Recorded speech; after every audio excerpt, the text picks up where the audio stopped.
आज के वीडियो में हम समझेंगे मार्केटिंग कंट्रोल क्या होता है और ये इस सीरीज का लास्ट वीडियो होगा। इस सीरीज का ये 21st वीडियो है जिसमें बीकॉम का सेम 4 का बिजनेस एडमिनिस्ट्रेशन पूरा कवर कर दिया है। तो अगर आप ये 21 वीडियो देख लेंगे तो मेरे को लगता है बिजनेस एडमिनिस्ट्रेशन आपका पूरा कवर हो जाएगा बीकॉम सेमेस्टर 4 का। हमको पता है कंट्रोलिंग लास्ट स्टेप होता है, तो वैसे ही मार्केटिंग कंट्रोल में भी हम लोग यही देखते हैं कि जो हमने ऑब्जेक्टिव सेट किए थे क्या हम उसको अचीव कर पाए हैं या नहीं कर पाए। अगर नहीं कर पाए तो क्या कमी रह गई है, ताकि अगली बार वो कमी दूर कर सके और अपने ऑब्जेक्टिव्स को पूरा कर सके। क्लियर? आज का वीडियो स्टार्ट करें उससे पहले मैं आपको याद दिला दूं कि अगर आपने मेरे चैनल को सब्सक्राइब नहीं किया तो प्लीज़ सब्सक्राइब जरूर करिएगा और अपने फ्रेंड्स के साथ जरूर शेयर करिएगा, ताकि वो लोग भी क्वालिटी एजुकेशन ले सके फ्री ऑफ कॉस्ट यूट्यूब के माध्यम से। तो चलिए आज का वीडियो स्टार्ट करते हैं। सबसे पहले मार्केटिंग कंट्रोल की definition.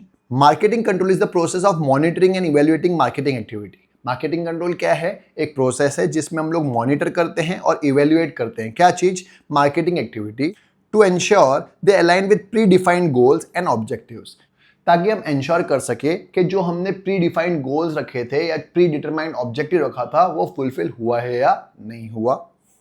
It involves measuring performance, हम लोग मेजर करते हैं performance. Identify the area of improvement, कहाँ पे इंप्रूवमेंट ला सकते हैं वो देखते हैं। And making necessary adjustment to optimise the marketing strategies, और उसके हिसाब से नेसेसरी एडजस्टमेंट करना ताकि अगली बार एक्टिविटीज को फुलफिल कर सके, अगली बार ऑब्जेक्टिव्स को अचीव कर सके। सिंपल। तो ये थे मार्केटिंग कंट्रोल की डेफिनेशन। इजी भाषा में समझाऊं तो सबसे पहले गोल सेट करना, देखना कि हम लोगों ने जो गोल सेट किए हैं हम लोग वहां पे अचीव कर पाए कि नहीं कर पाए, जिसको हम लोग बोलते हैं एक्चुअल परफॉर्मेंस को कैलकुलेट करना, और उसको कंपेयर करना कि जो गोल सेट किए थे उसके मुकाबले हम लोग कहाँ पे पहुंच पाए हैं, और फिर एक्शन लेना कि कौन कौन से करेक्टिव एक्शंस ले सकते हैं, उसी को हम लोग कंट्रोलिंग बोलते हैं। सिंपल। अब समझते हैं कैसा आंसर जो एग्जाम में हर बार पूछा जाता है, प्रोसेस ऑफ मार्केटिंग कंट्रोल, जिसको 4 फेज में डिवाइड कर दिया गया है। मैंने अभी आपको डेफिनेशन में भी बताया था। पहला होता है एस्टैब्लिश करना स्टैंडर्ड्स को, दूसरा गैदरिंग डेटा ऑन परफॉर्मेंस, जो हमने एक्चुअल में किया है उसकी परफॉर्मेंस या एक्चुअल परफॉर्मेंस के लिए डेटा इकट्ठा करना, ये हो गया हमारा सेकंड स्टेप प्रोसेस का। तीसरा एनालाइजिंग द परफॉर्मेंस। देखिए एनालाइजिंग द परफॉर्मेंस मतलब जो हमने स्टैंडर्ड सेट किया था जो असली में हुआ है उसको कंपेयर करना पड़ता है, एनालाइज करना पड़ता है कि जो हमने सोचा था उसके मुकाबले हम लोग कहाँ पे पहुंच पाए हैं। तभी अगर एनालाइज करेंगे तभी हम लोग उसको अचीव कर पाएंगे अगली बार। तो इसका मतलब एनालाइज करना कि हम लोगों ने जो स्टैंडर्ड सेट किया था उसके सामने हम कहाँ पहुंच पाए हैं, इसको बोलते हैं एनालाइजिंग द परफॉर्मेंस। और चौथा टेकिंग करेक्टिव मेजर्स। मैंने अभी आपको बताया कि जो कमी रह गई है उसको कैसे दूर करनी है, उसको बोलते हैं करेक्टिव एक्शंस। या इस प्रोसेस के 4 स्टेप्स होते हैं। पहला स्टैंडर्ड एस्टैब्लिश करना, दूसरा इंफॉर्मेशन इकट्ठी करना या गैदर करना, तीसरा एनालाइज करना सिचुएशन को, और चौथा करेक्टिव एक्शंस लेना। सिंपल।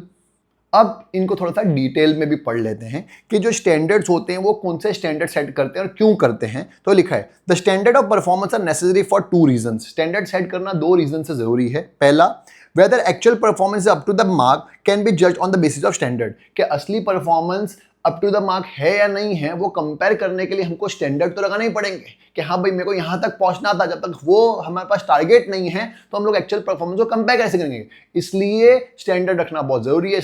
इसलिए कहा गया कि 2 रीजंस होते हैं स्टैंडर्ड मेंटेन करने के लिए या स्टैंडर्ड सेट करने के लिए। पहला, कंपेयर करने के लिए हमको स्टैंडर्ड जरूरत है कि हाँ भाई हमको ये है हमारा बेंचमार्क जहां तक हमको पहुंचना है। और second, the marketing officials can know what is expected from them and therefore they can strive in planned manner to fulfill the expectation।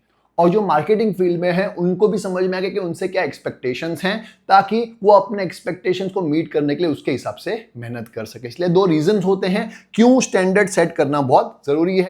अब बात करते हैं कौन कौन से स्टैंडर्ड्स हो सकते हैं। तो 4 स्टैंडर्ड्स हो सकते हैं।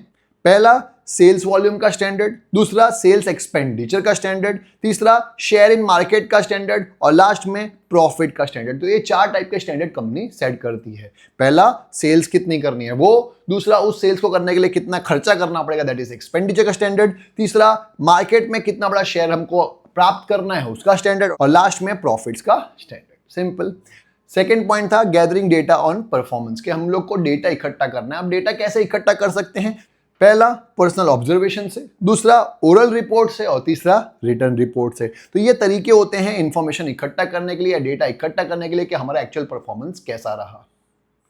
Third, analysing the performance. अब हमने डेटा इकट्ठा कर लिया, अब आती है कंपैरिजन की बारी कि हाँ भाई जो हमने डेटा स्टेट किया था और जो असली में हुआ है दैट इज स्टैंडर्ड और एक्चुअल, उसको एनालाइज करो कि हम लोग कहाँ पे पहुंचना था और कहाँ पे पहुंच पाए हैं। क्या हम लोग स्टैंडर्ड तक पहुंच पाए हैं या उससे कमी रह गई है? अगर कमी रह गई है तो क्यों कमी रह गई है, क्या रीजंस थे, वो सारी चीजें मालूम पड़ती है जब हम लोग अपने परफॉर्मेंस को एनालाइज करते हैं। सिंपल। तो थर्ड स्टेप था एनालाइजिंग द परफॉर्मेंस।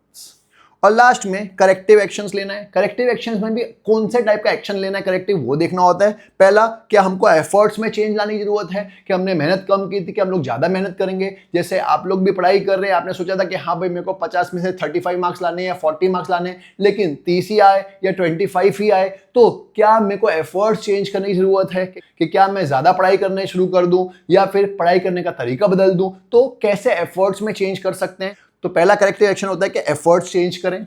दूसरा, ऑगमेंटिंग रिसोर्सेस, या रिसोर्सेस चेंज कर दे कि मैं जिस डायरेक्शन में मेहनत कर रहा था वो डायरेक्शन सही नहीं है, या जो रिसोर्सेस मेरे पास अवेलेबल थे वो रिसोर्सेस का मैं बराबर से यूज नहीं कर पाया, या फिर सही रिसोर्सेस मेरे पास अवेलेबल नहीं है। फॉर एग्जांपल, अगर आपको भी पढ़ाई करनी है तो आपको हो सकता है कि आप कहाँ से पढ़ते हो, बुक से पढ़ते हो या यूट्यूब के वीडियो से पढ़ते हो, तो हो सकता है आपको लगे कि नहीं अब मेरे को रिसोर्सेस चेंज करने की जरूरत है, मेरे को भी हिमांशु सर से पढ़ने की जरूरत है ताकि मैं अच्छे से मार्क्स स्कोर कर सकूं। तो अपने रिसोर्सेस चेंज करना भी करेक्टिव एक्शन का ही पार्ट है।